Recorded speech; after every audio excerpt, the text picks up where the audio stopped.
Good afternoon, everybody, and welcome to another episode of Big Blue Sports Podcast. I'm your host, Matt Volz, a freshman here at SUNY Fredonia. A lot to get to today, most notably an NFL draft preview, as the first round of the draft is tomorrow night. The Bills picking 27th overall. And, of course, recaps of Fredonia sports and the Major League Baseball season. And playoffs are really starting to heat up in both the NHL and the NBA, as both leagues are starting to see series come to a close, and more series could be clinched tonight, including, of course, as I'm representing my R.J. Barrett New York Knicks jersey here in the booth today, because Game 5 between the Knicks and the Cavs is later tonight. But overall, a good slate of games. But first, a recap of some Fredonia sports. So we'll start with women's lacrosse. Women's lacrosse is actually playing their final game of the regular season in just a little bit. They start at 4 o'clock. They're at Geneseo. Final regular season game. Overall record on the year is 6-10. They had a close game last Saturday. They were at home against SUNY Plattsburgh. Ended up falling by a final count of 10-8, which brought their overall season record to 6-10. And again, with one game remaining, SUNYAC playoffs start this Saturday, April 29th. The whole story, I think, of this season has been just the remarkable turnaround from last year. I mean, they've had the women's lacrosse team had won, I think it was something to the effect of a total of 4 games in the last 3 years. So the fact that, they've been able to win 6 games, and they've been in some really close ones. I mean, they had that 3-0 start back in late February and early March. They had some games that, they were right in that just kind of near the end got away from them, which, is I guess, life with sports. That happens. But definitely, regardless of how the women's lacrosse season ends, I think there's nowhere to go, there's nowhere to go but up for this program. I mean, they improved so much from the last few years to this year, and even in some of their losses, they've been very close. They've just been overall very competitive this year. And I think that's a very encouraging sign for this women's lacrosse program moving forward. I think that, much like I talked about with the Sabres when their season was still going on, even though it's, maybe you didn't win quite as many games as you wanted to, but certainly a significant improvement from years past and something to build on for the future, something to be very, very optimistic about. And I think every single one of those women's lacrosse players should be very proud of themselves for this season to this point. They got one more, 4 o'clock today at Geneseo, so hopefully they can get win number 7 to finish out the regular season strong. Now to the baseball season. They've got their final home series coming up this weekend, 3 games in 2 days against SUNY New Paltz, Friday at 10 a.m., and then Saturday a doubleheader starting at 11 o'clock, and I'll actually be doing PA for those games, so that should be fun. And then next weekend, they have a road series. They've got, again, 3 games in 2 days on the road against SUNY Plattsburgh. The overall record is 5-23. Not eligible for conference playoffs, unfortunately, but still an opportunity in the final 6 games of the season to really kind of finish out strong. And that's kind of what it's all about. Even if the results haven't necessarily gone your way a whole lot this season, I think that there's the opportunity to at least finish out strong, and for the seniors on the team to be able to at least get one win in their final home series. That would definitely be a great thing if they could come away out of this upcoming weekend with a win to kind of send off not only the seniors to the program, but also kind of, move things forward in a positive direction moving towards the future, because that's when you finish a season. And I always said this about, the Bills or the Sabres or whatever else, but when you finish a season, even if the results didn't necessarily go your way throughout the entire campaign, the best thing you can do is just finish out strong. That's why in professional sports, tanking just drives me nuts, because that just, I don't know. A team that can finish out strong, even if their overall season results didn't necessarily go their way, I think that's a hallmark of a great team. And I think that would be really, really cool to see the Blue Devils baseball team, come away with a win in their final home series and just overall finish the year very competitive and strong. So now to the softball team. Overall record is 4-24. they've got a few more series. They actually have a handful more games. They had some postponements, so they're still making up some games. They've got a doubleheader on Friday at Cortland starting at 3 o'clock. And then same time on Saturday, they've got a doubleheader at Oswego. And then that'll do it for their regular season road games, as they've got a doubleheader on Friday, May 5th, home against SUNY Oneonta. That's starting at 3 o'clock. And then Saturday, May 6th, a doubleheader against SUNY New Paltz starting at noon. Again, that's here at the Blue Devil softball field. And then they will finish up their regular season on Monday, May 8th with a doubleheader at home against Penn State Barron, which I believe that's a makeup from a couple weeks ago. They were supposed to play Penn State Barron in a doubleheader, and I believe that's a makeup as well. And then finally to the track and field, they are very, very close to finishing up their season. They've got only one more meet remaining in the regular season, of course. They were just at the University of Rochester last Saturday, and they'll be up in Rochester again this weekend for a Saturday meet that is being hosted by St. John Fisher. And then the SUNYAC Championships for track and field, Friday, May 5th, and Saturday, May 6th, and those will be hosted by SUNY Oneonta. So that is a look at your Fredonia State sports teams, how they're doing. And I'll take a quick break, and then when I come back, I just want to talk about, the NHL and NBA playoffs, as well as provide some updates on Major League Baseball games, and just talk about some overall news that's going on in the professional sports world. And then we'll get to the main part of the show today, which is my NFL draft preview. So thanks for tuning in to Big Blue Sports Podcast this afternoon. Be back in just a few minutes.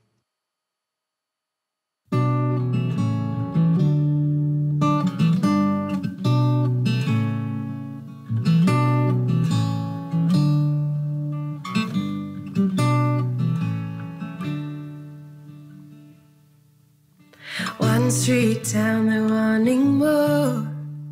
Moon like a grapefruit on the porch, always fighting in the Civil War. Since the devil told me I was born a girl, all I ever did was lose you, build and tear the tower down.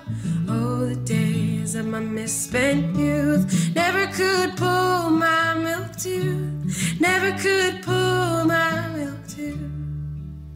Holy woman said I deserve what I want, so I told her what I want is you. You're the only chance I've got to build my sorrow into someone new. Sorrow ain't got nowhere to hide, can't hide this shifting heart of mine, broken rhymes and great divides. Her hands were my lifeline. Taught myself to hold my lips in place, smile on my face doesn't mean I'm trying.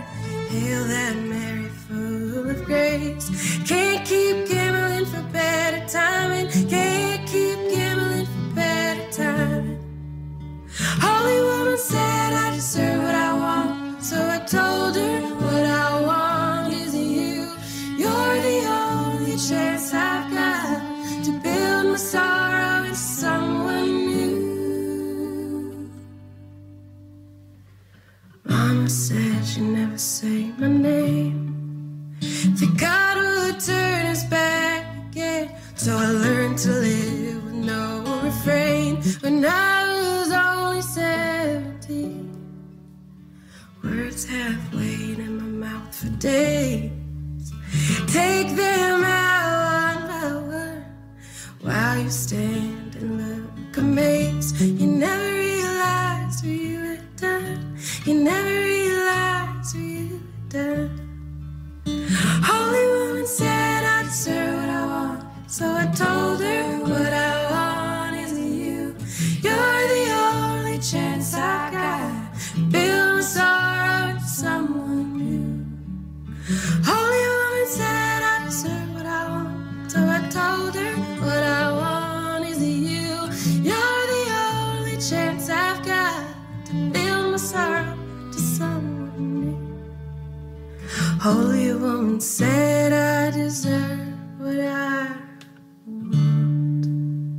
If you like to talk on the radio. If a song can make you smile. If you like to listen in stereo. Up and down the county line. Have we got the station for you? WCB. Alrighty, welcome back to Big Blue Sports Podcast. So some Major League Baseball games actually in progress at the moment. Bottom of the ninth in Cincinnati, the Rangers and Reds tied at 3, so a walk-off opportunity. Reds looking for their 10th win of the year, currently sitting at 9-15, but an 8-6 record at home. Only one road win this year for the Reds. Bottom of the 7th from Camden Yards in Baltimore, the Orioles leading the Red Sox 5-2. Bottom of the 7th, up in Toronto, the Blue Jays leading the White Sox 5-0. White Sox off to a 7-17 start, definitely a disappointment for them. Bottom of the 7th in Cleveland, the Guardians leading the Rockies 3-1, and the Guardians actually have the bases loaded, as do the Blue Jays. Bottom of the 7th in Minnesota, the Twins losing to the Yankees 11-5 right now. And then after 5 innings in Milwaukee, the Brewers leading the Detroit Tigers 5-2. And then a few games later today, getting started about a half hour from now from Chase Field in Phoenix, Arizona, the Diamondbacks playing host to the Kansas City Royals. 6:35 tonight, the Pittsburgh Pirates, who are off to a 16-8 start, playing host to the Los Angeles Dodgers. 6:40, the Tampa Bay Rays, who are red hot but suffered their first home loss of the season last night. They host the Houston Astros. Rays are 20-4 overall in the year, 14-1 at home.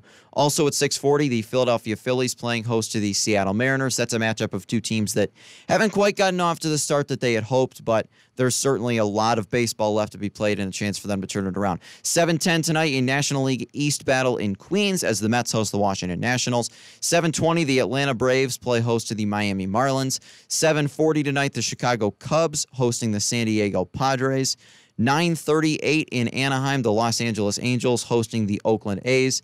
And then 9:45 tonight, the San Francisco Giants hosting the St. Louis Cardinals. And actually, as I was looking through that, looks like the Reds just won. They just won 5-3 was the final score. I saw that they had a man on base, so I'll see. I want to pull that. That's interesting. I've never actually had that happen where it was the game ended while I was literally going over the scores. But yeah, the Reds beat the Texas Rangers 5-3. Reds are now 10-15. Rangers dropped to 14-10. In the NBA, the playoffs are certainly starting to heat up. Things are definitely coming down to the wire in a lot of series. I think that, it's interesting because I think there's been some series that we kind of expected, it's going to be a complete wash, but it has not been, certainly has not been at all. 4 games on tonight. The first game tonight, 7 o'clock, the Cleveland Cavaliers playing host to the New York Knicks. Game 5 of their first-round series. Knicks lead the series 3-1 with the chance to close it out and move on to the second round to face either the Milwaukee Bucks or the Miami Heat. 7:30 tonight, and that game on NBA TV, I should note. 7:30 tonight on TNT, the Memphis Grizzlies hosting the Los Angeles Lakers. Game 5 of that series, Lakers leading the Grizzlies 3-1. LeBron's squad with the chance to close it out. 9:30 tonight on NBA TV, Game 5 in Milwaukee between the top seed Milwaukee Bucks and the Miami Heat. Miami leading 3-1 with the chance to finish off the what would be a first-round upset and a significant one as well because, the Bucks were 58-24, top seed in the East, 32-9 at home this year. And then 10 o'clock tonight on TNT, the Sacramento Kings host the Golden State Warriors for Game 5 of their first-round series. That series is tied at 2 games apiece, so a big-time grudge match there. Last night, a handful of games last night. 2 series were actually won. The Atlanta Hawks come back late and use a 37-point fourth quarter to beat the Celtics 119-117 in Game 5. Boston still leads that series 3-2, however. The Denver Nuggets in a close one take down the Minnesota Timberwolves 112-109. The Nuggets win that series in 5 games and move on to the second round. And then the Phoenix Suns take down the Los Angeles Clippers 136-130. Despite being outscored 36-25, the Suns put up 50 points in the third quarter as well. And the Suns win that series in 5 games. Phoenix moves on to the second round, and those teams will wait and see who they play. It should be interesting. I mean, like I said just a minute ago, there's been so many series that have just been so much closer than a lot of people expected them to be. And not to mention with lower seeded teams pulling off upsets. I think it's a good sign for any sports league when you have the ability to have that, I guess parity is the word I'm looking for. When that type of parity exists where it's not just the same teams that are winning every single game, I think that's a really good thing. So now to the other sport that's playing their playoffs right now, I guess out of the North American professional ones. 2 playoff hockey games tonight, 7 o'clock on ESPN. The Bruins hosting the Florida Panthers. Boston with the chance to win the series and move on to round 2 to take on either Toronto or Tampa Bay. And then 9:30 on ESPN, the Colorado Avalanche, the defending Stanley Cup champion Avalanche, play host to the Seattle Kraken for Game 5 of their first-round series. That series is tied at 2 games apiece, and the winner of that one will face the winner of the Stars versus Wild series. A few games last night. No series won last night, however. The New York Islanders stave off elimination by beating the Hurricanes 3-2 in Game 5. Carolina now leads that series. Carolina still leads that series, though, 3-2. Dallas blanks Minnesota, a 4-0 win, and the Stars take a 3-2 series advantage. Game 6 will be in Minnesota, and I should note that Islanders and Hurricanes series, Game 6 of that series will be out on Long Island. And then the last game of last night, the Edmonton Oilers score 3 goals in the first period and beat the LA Kings 6-3 to take a 3-2 series lead. Game 6 will be in Los Angeles. And I think that, my predictions as far as who I thought was going to win certain series, but the teams that I picked, they're still alive. They're still in it, but I don't know. We'll still have to see. I don't know as if I've correctly predicted. No, I have. I have correctly predicted a Stanley Cup champion because I picked the Blues to win it in 2019 when they won it, and I think that might actually be the only time in my entire life where I have correctly predicted the Stanley Cup champion. 3 games on tomorrow night that are not playing tonight and we're not playing last night. 7 o'clock on TBS tomorrow night, the Toronto Maple Leafs playing host of the Tampa Bay Lightning for Game 5 of their first-round series. Toronto leads that series 3-1. With one more win, the Toronto Maple Leafs would win their first playoff series since 2004. They have the longest playoff series win drought in the entire NHL. They have not won a playoff series in 19 years. But one more win, and the Leafs will move on to round 2 to face either Boston or Florida. 7:30 tomorrow night on ESPN2. The New Jersey Devils play host to the New York Rangers. After the Rangers took a 2-to-none series lead and really pounded the Devils in New Jersey in the first 2 games, it looked like this series was going to be a wash, but Lindy Ruff's squad fought back. The Devils took games 3 and 4 at Madison Square Garden, and Game 5 tomorrow night at 7:30 in New Jersey with the series tied at 2 games apiece. And then 10 o'clock tomorrow night on ESPN2, Jack Eichel's Vegas Golden Knights play host to the Winnipeg Jets. Vegas leading that series 3-1. One more win will send them to round 2 where they would face the winner of the Oilers versus Kings series. So that'll do it for the coverage of the playoffs in the NHL and NBA, as well as your MLB update. Going to take a quick break, and then when I come back, it's all about the NFL draft. Yes, it is that time of year. It is draft season. All the mock drafts have been flying around for the last several weeks, and I'll just kind of take a look at who the Bills might pick, what they might do, as well as, my personal beliefs on guys that Buffalo should pick or where certain players will be selected. So definitely make sure to stay tuned for that. Thanks for tuning in to Big Blue Sports Podcast this afternoon. Back in just a few minutes.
Tune in every Friday at noon to catch one of Fredonia's hottest radio shows, High Noon Friday.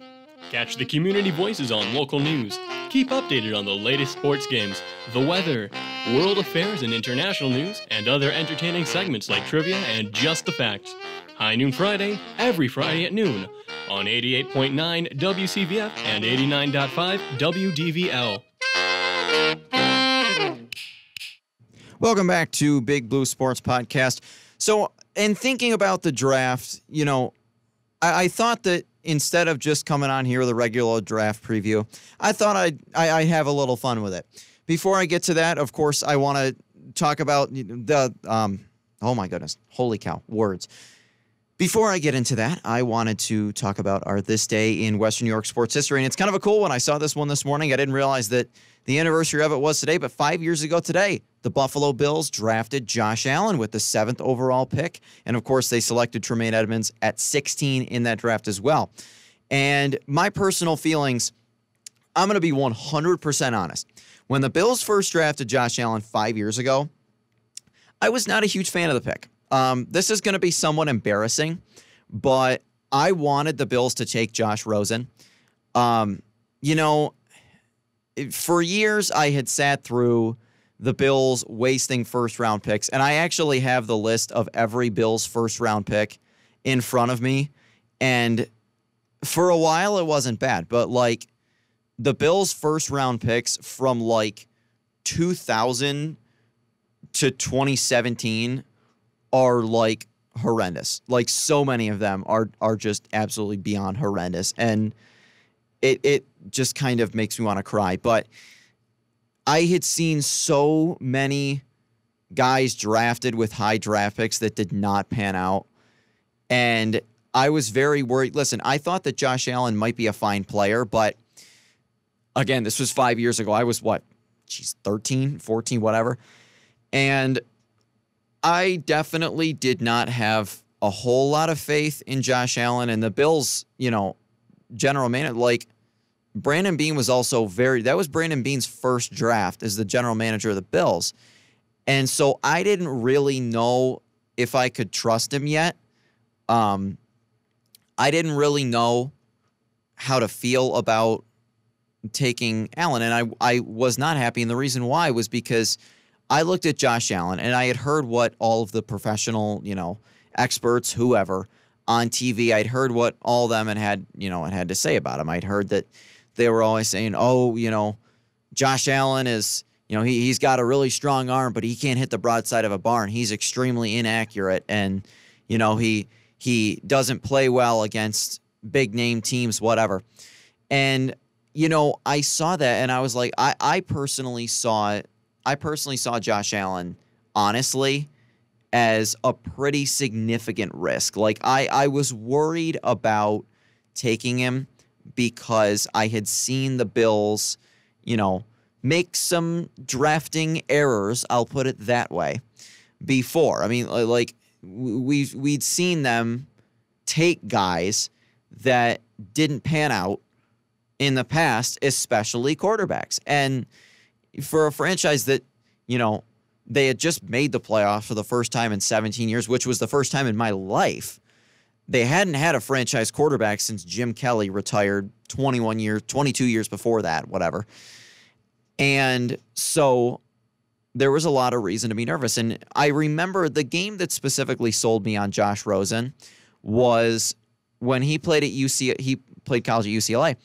And he had a game where UCLA was down. I don't remember what they were down. It was 44-10. They were down to Texas A&M, and Josh Rosen ended up leading the comeback, and UCLA won. And I saw that, and I was like, "Holy cow! This guy's got the confidence to win at the NFL level. He's a talented quarterback, and I don't know. I'm optimistic about him." I'll be 100% honest. I was not as sold on Sam Darnold as most people were. Back then, I think a lot of people saw Sam Darnold as the surefire number one quarterback. And I was like, Sam's good, but I don't know. Baker Mayfield, I remember. Now I'm just thinking about what I thought about all these quarterbacks before they came out, because there were 5 quarterbacks taken in the first round. It was Baker Mayfield went first overall to Cleveland. Sam Darnold was the 3rd pick to the Jets. Obviously, the Bills traded up to number 7 and took Josh Allen. The Arizona Cardinals took Rosen at number 10. And then the Baltimore Ravens ended up trading up to the last pick of the first round and taking Lamar Jackson.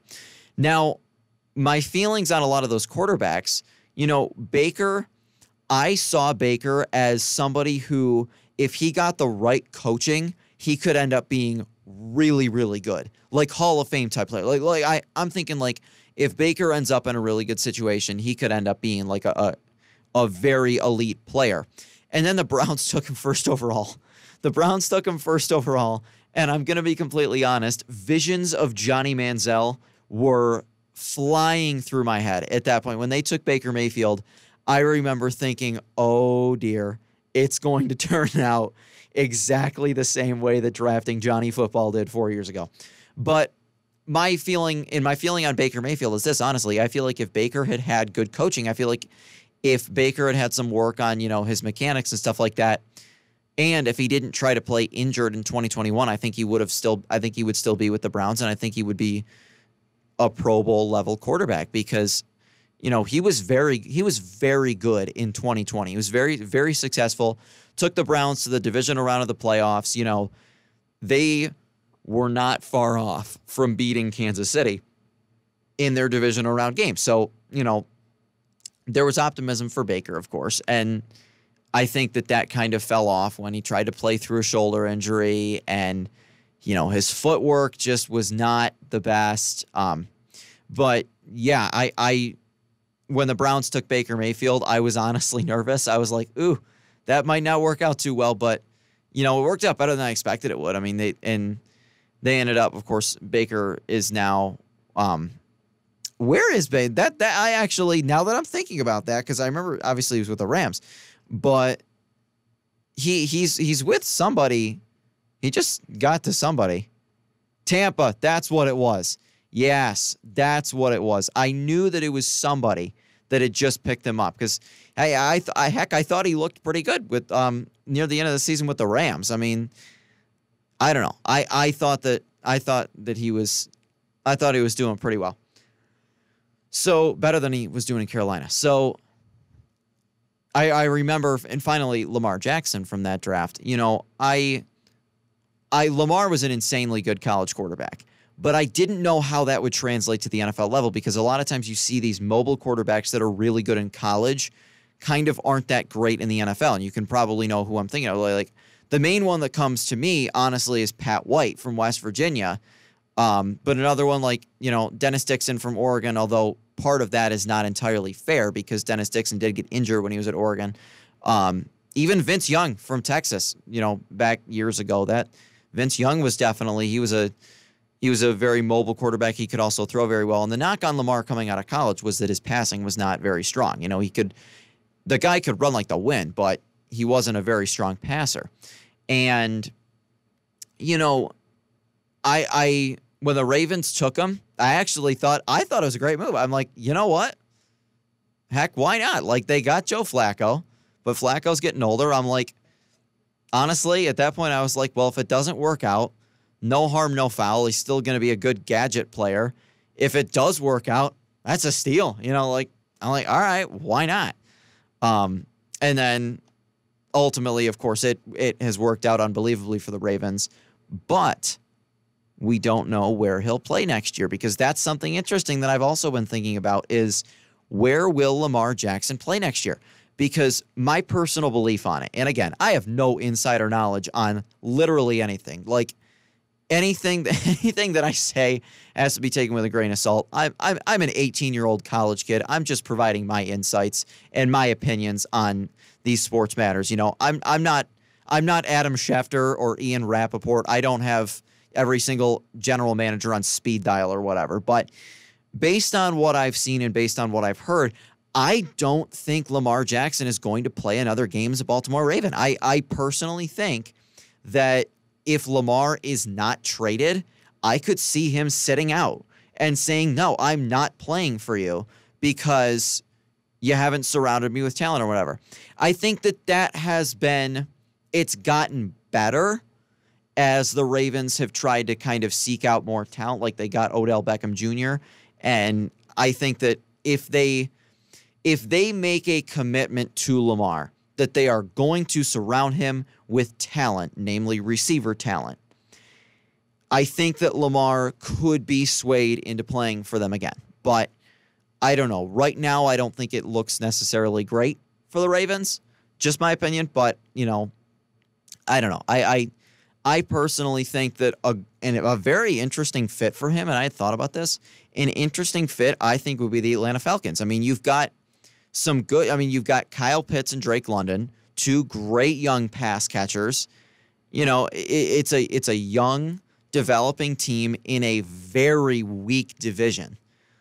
I mean, if Lamar Jackson was traded to the Falcons, which who knows if he would be, but that's just my personal, I think that would work.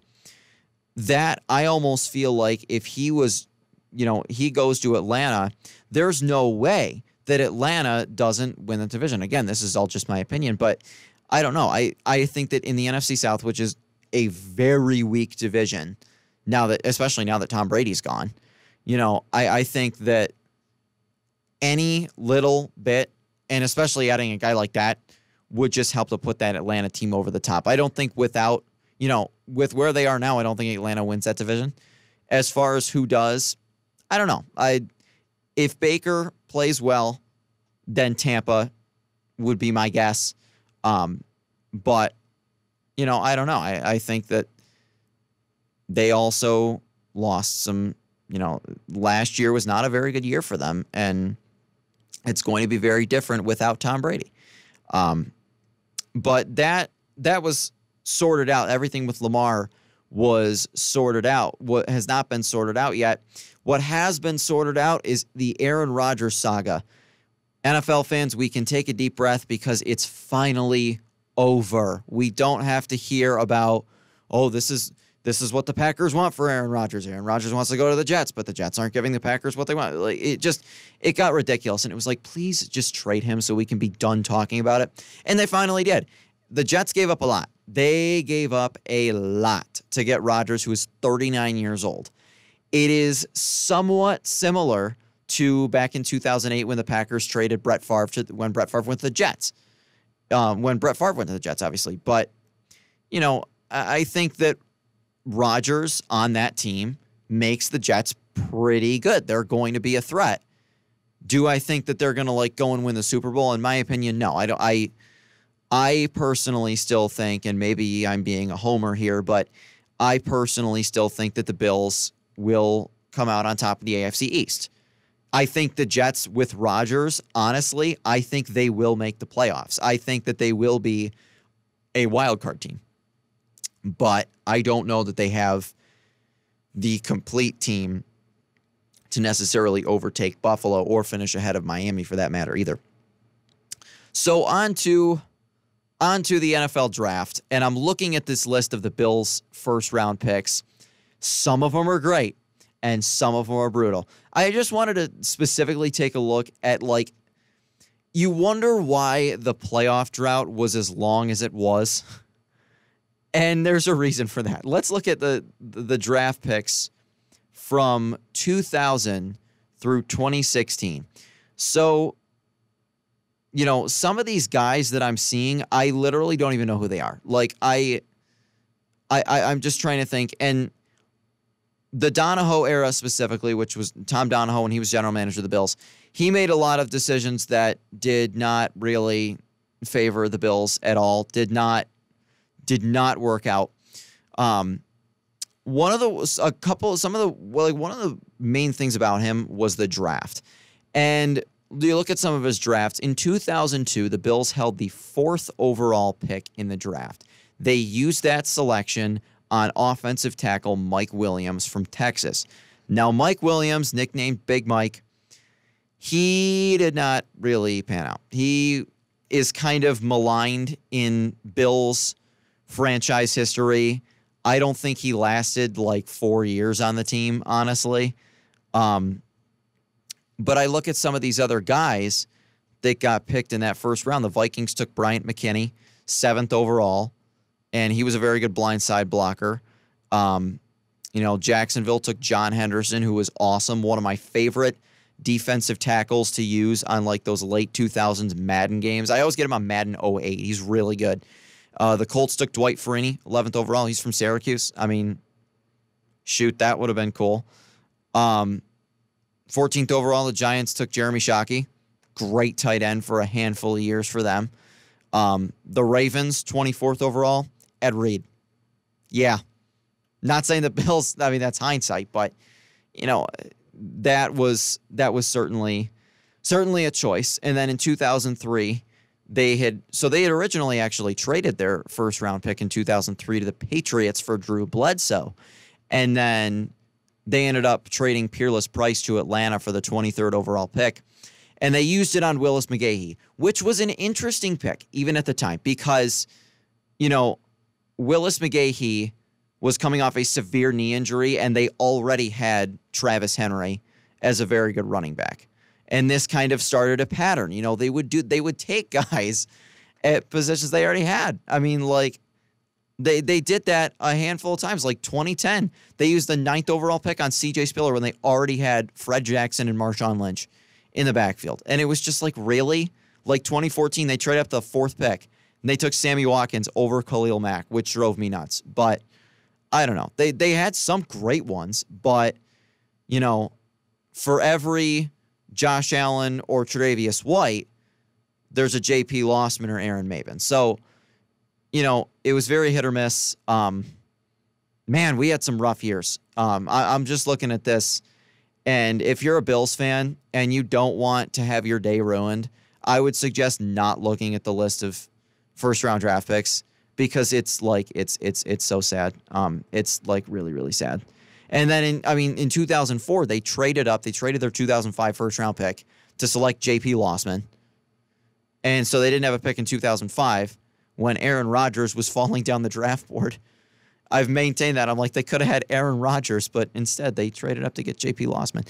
But that's kind of why I always constantly remind myself, I'm like, all right, things may get rough when they lose in the playoffs, but like, at least we're not going 6-10 every single year and like firing our coach and general manager and getting a new quarterback and, drafting a guy who's not going to be in the league in 4 years with the 10th overall pick or whatever. But either way, definitely a lot of exciting things to look forward to.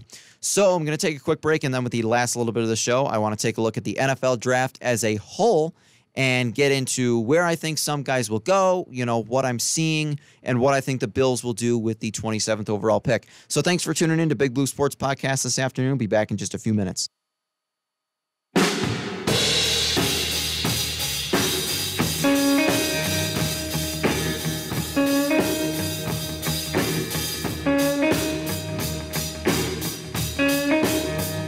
Got no money, babe.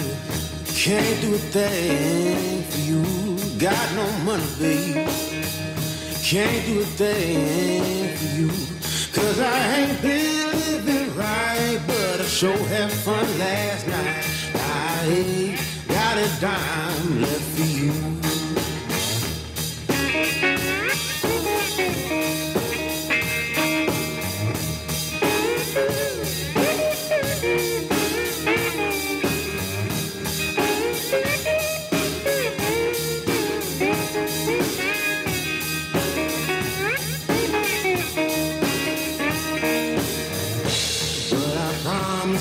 I swear one of these days. Yeah, I promise, I swear one of these days.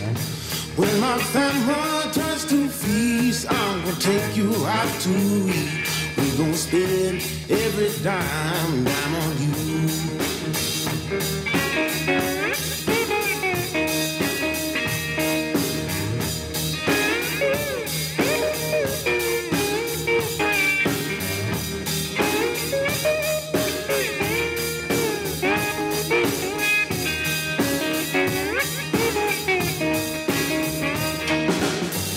Cause tonight, baby, I'll be saying the blues. Yeah, tonight, baby, I'll be saying the blues. $100 for my pay. Let's go drink it all away. You and me, we we gon' live like a king and queen. You and me, baby, we gon' live like a king and queen. Make a kingdom from this bar, expensive drinks and cheap cigars. You and me, we gon' live like a king and queen.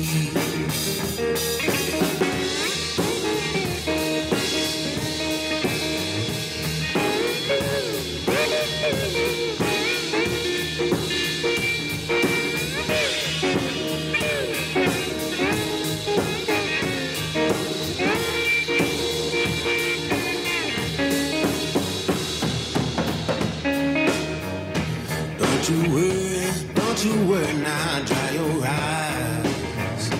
Don't you worry now, dry your eyes. It ain't enough to pay the rent, might as well spend every cent. And tonight, we gon' be on top again. For just one night, we gon' be on top again. Yeah, tonight, we gon' be on top again.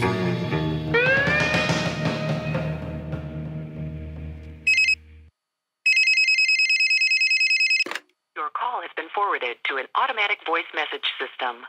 At the tone, please record your message. Hey, I'm just calling to let you know that you're listening to WCVF. Alrighty, welcome back to Big Blue Sports Podcast. So with the last little bit of this afternoon's show, I wanted to just kind of preview what I think the Bills might do with their draft picks. So Buffalo is picking 27th overall. The last time they had the 27th pick, they actually ended up with Tre'Davious White, which is an interesting little tidbit. And they had traded down. Remember, that was 2017. They had traded down from the 10th pick with Kansas City, and then Kansas City actually ended up taking Patrick Mahomes with the 10th pick. So people used to say, you know, the Bills traded away Mahomes, but the Bills also got him, and they also got the picks that they used to select Deion Dawkins, as well as I believe Taron Johnson or something. There were some other things in there as well, and then they got one of the first round picks they used to trade up and select Tremaine Edmonds as well in 2018. So players that I think Buffalo will take a look at, might be interested in. There's been a lot of conversation about running backs, and I don't know. I just personally, the way I feel about it, I'm like, okay, I get the whole notion that Bijan Robinson, the running back from Texas, I get that, you know, he is an explosive running back. He's a great player. But I just personally don't see the Bills. I don't see a reason for the Bills to take a running back in the first round. I mean, they already have James Cook and Nyheim Hines, and they just signed Damian Harris. I just personally don't see a reason why Buffalo would want it. You know, they've already got three running backs. Why would you need to add a fourth in the first round? I don't really understand that. I think there's other areas that could be addressed better. I just don't know how I'd feel about spending the 27th pick on a running back, and I honestly don't think the Bills will. I know that some people have said that they really love Jahmyr Gibbs, the running back from Alabama. But I don't know. I'm not really entirely sold on that. And about Bijan Robinson, personally, I think Bijan Robinson is going to be gone before the Bills pick at 27. I don't think he's still going to be on the board.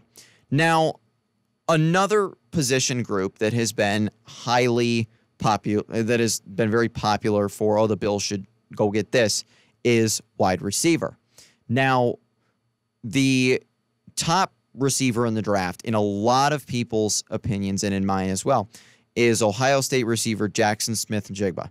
Now, I don't know that he will still be on the board at 27. He seems like the type of guy that Buffalo might need, if they really wanted him, they might need to trade up like into the late teens or early 20s to get him, because there might be some receiver-hungry teams that might want to snatch him up. And I mean, I'm honestly looking at the Packers and Jets in the mid-teens, early to mid-teens, as teams that could also possibly be, suitors for Jackson Smith-Njigba. Another one that Bills fans are heavily talking about, and it's not someone in the draft, there have been so many rumors about the Cardinals trading DeAndre Hopkins to Buffalo.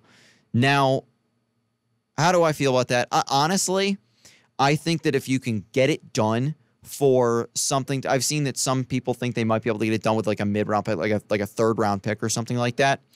If that is all it costs to get Hopkins, absolutely do it. Because what I think is going to happen is I've seen that he is willing to rework his salary to play for a team like Buffalo. He's been asked about the Bills a lot lately, and he's had a lot of really good things to say about the culture that they've built.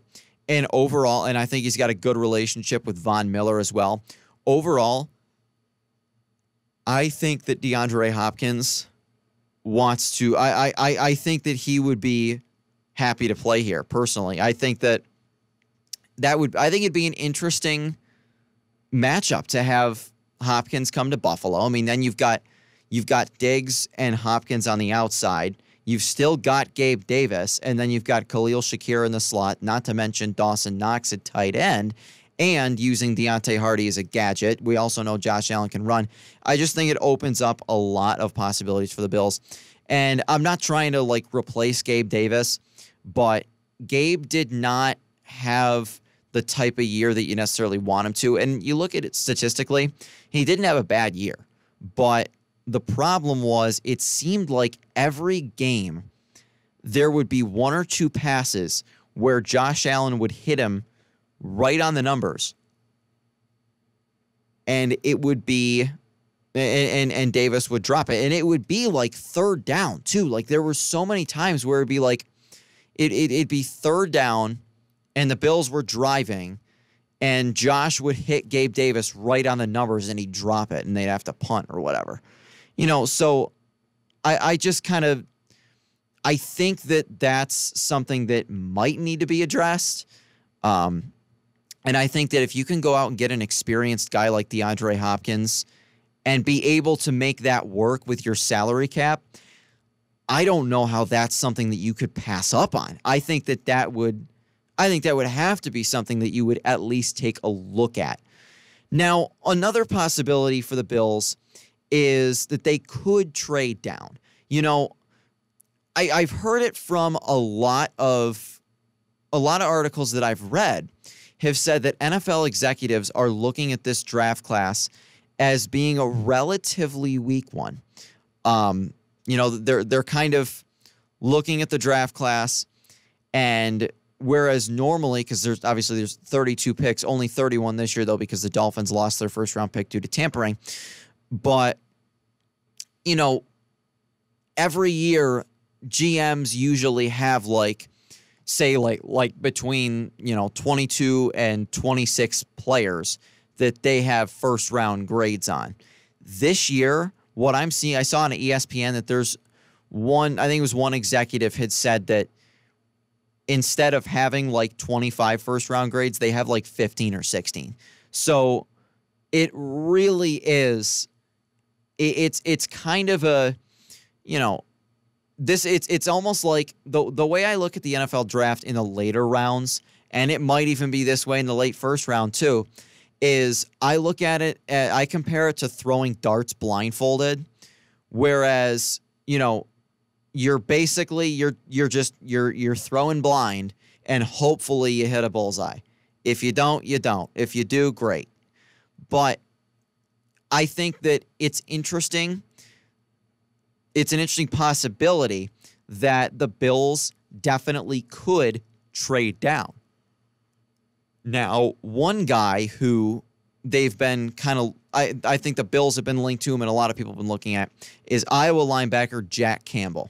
Now, with losing Tremaine Edmonds in free agency, there's a big hole at middle linebacker. And regardless of how people felt about Tremaine Edmonds as a player, that hole is still there. Now, Jack Campbell is somebody who was graded very highly coming out of the combine. He, in my opinion, I think he could be a very good linebacker in the National Football League. But the question that I've been thinking is, do the Bills view this as a huge need? I don't know that they do, because I think if they did, they would have tried to go out and get somebody in free agency.